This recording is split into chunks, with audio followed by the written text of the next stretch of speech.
Hi, Ijao Martins, licensed marriage and family therapist, couple therapist.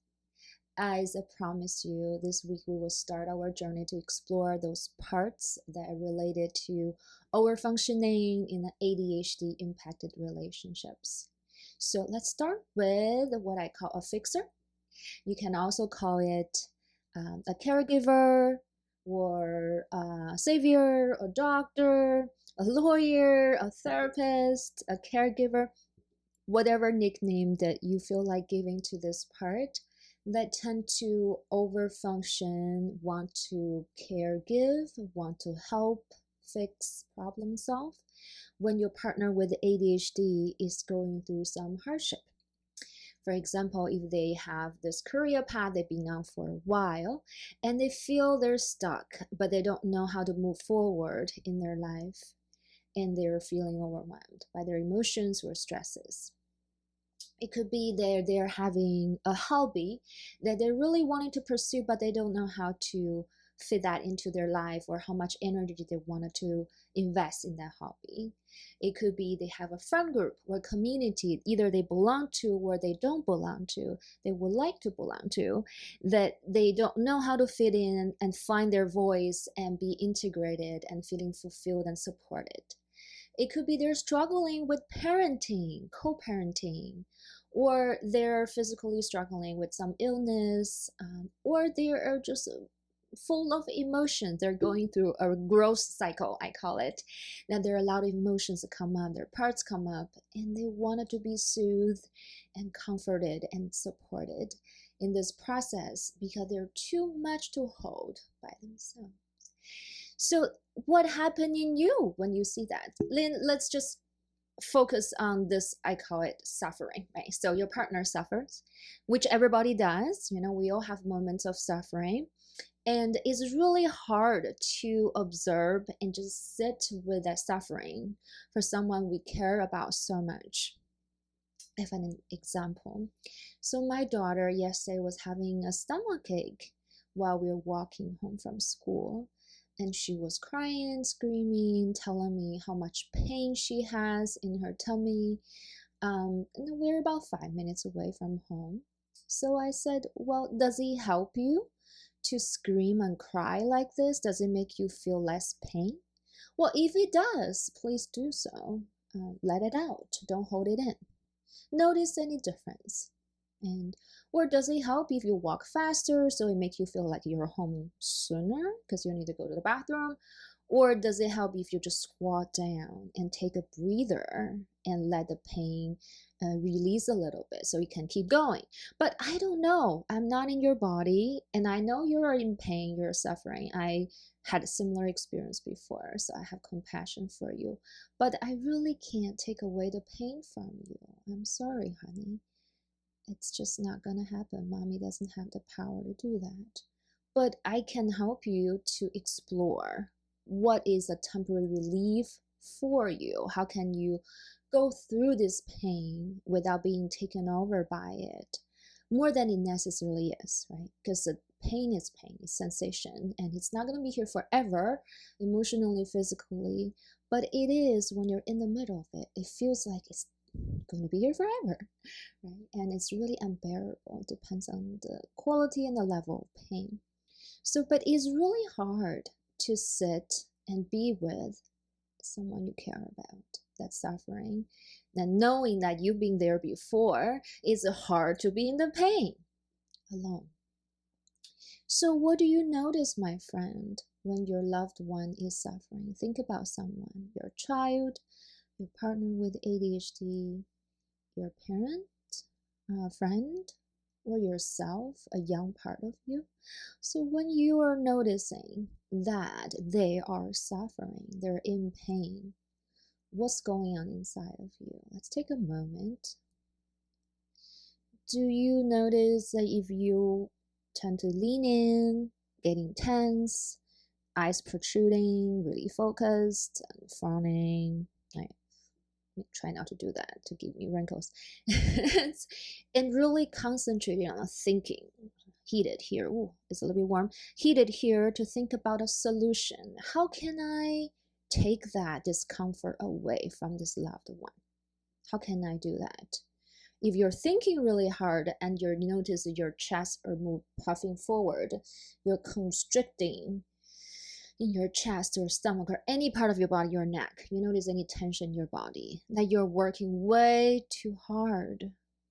And that could be a part of you that's called a fixer, or the caregiver part that is showing up, that wanting to solve the problem, wanting to take away the pain and suffering from your loved one, that wanting to relieve the pain and suffering from them. Notice that, and I'm here with you. I'm very familiar with that part of me. And let's take a couple breaths in there. See if we can just press our feet into the floor, letting the gravity, the earth support us and making room. Wherever you feel the tension, notice that. You can put a hand on it and you can breathe into that and notice how you exhale when you release any of the tension or the grasping, and then give the tissue a little break, a little bit oxygen, a little bit more energy. I'm here with you. Do it with me. And making space, opening up. Even just a tiny little bit. You find a little bit release. Yes, there's a part of you say, don't relax. You're in crisis mode. You're in fight or flight. Notice that part. Saying, yeah, I hear you're here. I'm just taking a temporary relief to give myself more resources so I can be there for me and my loved one. And it's okay to give myself that. And if you counted, you probably breathed maybe 3-5 times and keep going. Let's give you 2 more.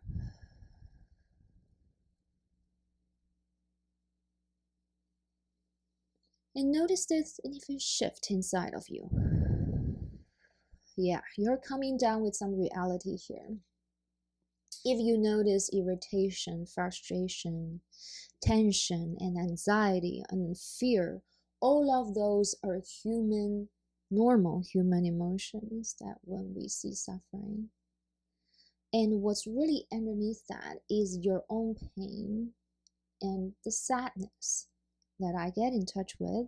This is a heavy, dense sensation in the chest that's full, that's taking it down for me when I see someone I love suffer. It's the sadness. And what it means to me is I can't do anything about it. They are suffering and they will be suffering, and they will be suffering all through their lives, just like my life, that we are holding that. It's unavoidable, and we can't take it away from them. That's the sad part. Even though we want to, we can't take it away from them. Can you help? Yes, you can help with their consent. But right now, stay with the suffering and the sadness that you cannot change their path. You cannot take away their suffering and their pain while you're sitting with your own pain of not able to do that. It's a lot to take in, but you can do it. We're here with this reality. And once you get in touch with that, how do you feel towards yourself? I feel sad about not able to help or to fix, to take away the pain of your loved one. Yes, there's more pain in that. I know it's very hard to hold. Maybe there's a part of you that gets activated saying, well, you should be able to do that. Oh, that's interesting. Would you be curious and explore that at some point? There's a part of you think that you have to, you should. The omnipotent part, that I am so powerful. I'm like God. I can just take away other people's pain. Like, just like that. Well, I don't know about you. I know I don't have that power. I'm just human. So whatever that means for you, when you get in touch with your compassion for yourself and for all beings, for your loved ones, that we're all suffering from moment to moment, and there's nothing we can do about it. to prevent that to happen. I mean, but we have a choice when in the suffering what to do with that, but we cannot prevent that to happen. So it's really hard to tolerate, isn't it? But you're not alone. I'm here with you. And there are other people here with you as well. That's why I'm starting the group, the Overfunctioning Non-ADHD Partner Support Group. So we can all be there, hold that part of us, whatever the name is, that tend to overfunction and want to take away the pain from our loved ones, that we are so afraid to stay with the discomfort of not being able to help to take away their pain. And then we have the tendency wanting to do what? Fix and caretake, problem solving to make us feel better. But really, is that what they want? Is that what they need? Is that what's best for them in that moment? Maybe. You can find out with your partner or your loved one.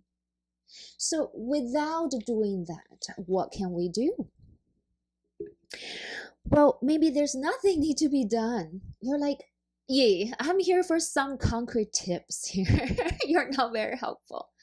Well, here, I am hoping I'm here to hold a space with you, knowing that it's very hard. The suffering is unavoidable, that nothing is permanent. But there's something that stays, is we all suffer, and you're not alone. And you can tap into this video. You can join the group.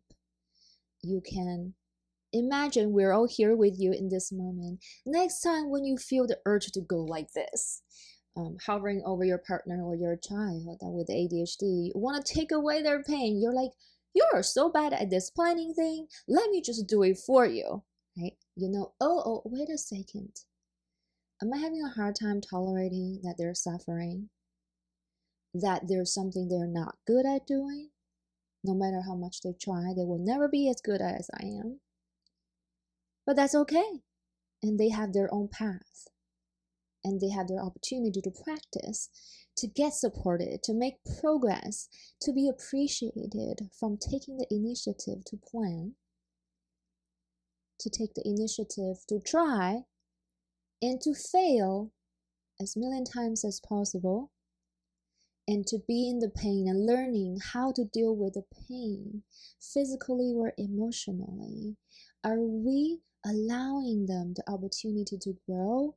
And can we sit with our own impatience and our own frustration, our own urge to help, to fix, to problem solve, and work on our own self, and stay steady and still and holding the space for them, a lot of room for them, for their growth, for their development, for their suffering, and knowing that we all are.